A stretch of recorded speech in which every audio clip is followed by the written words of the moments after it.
বল তোর যা ইচ্ছা। ববি তোমাদের কিছু বলবে, কিন্তু যেই ক্যামেরাটা অন করেছে আর ও কিছু বলতে পারছে না। ওর শরীরটা আজ ঠিক নেই, একটু শুয়ে আছি দুপুরবেলা।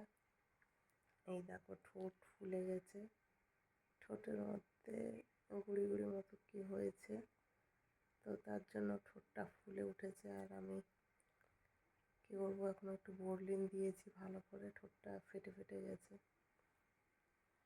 আর আজকে সকাল থেকে এখনও চুল টুল আঁচড়াইনি, চুলটা বেনুনি করা ছিল, কালকে রাত্রে বেনুনি করেছিলাম, তো চান করার সময় খুলেছি আর এখনও চুল আঁচড়ানো হয়নি। আর এই দুপুরবেলা একটু শুয়েছি। আমার তো কালকের থেকে কি হচ্ছে জানো, শুধু কোমরে ব্যথা।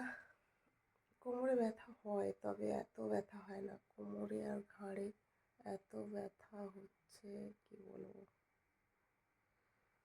আর প্রচণ্ড ঠান্ডা লাগছে, থার্মোমিটার দিয়ে দেখলাম জ্বরটার কিছু নেই, তার জন্য দেখো সোয়েটার পরে আছে, এত ঠান্ডা লাগছে। আর ববি আরও একটা পরীক্ষা আছে এখনও, কালকের একসঙ্গে দুটো পরীক্ষা আছে, কম্পিউটার আর জিকে। আজকের ম্যাথ ছিল, কালকে হলে আর কি পরীক্ষা শেষ, তাই তো? বলো বন্ধুদের কি বলবে।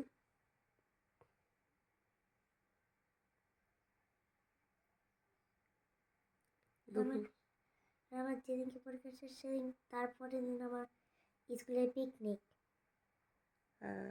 ওরা স্কুল থেকে পিকনিকে যাচ্ছে, কি জায়গাটার নাম মনে পড়ছে না আমার।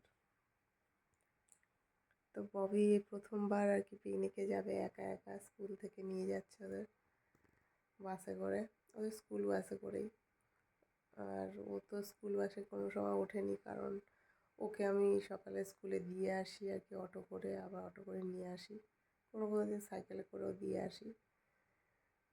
আর এখন ও স্কুল বাসে করে যাবে পিকনিকে, তাই ও খুব আনন্দ ওর, স্কুল বাসে যাবে।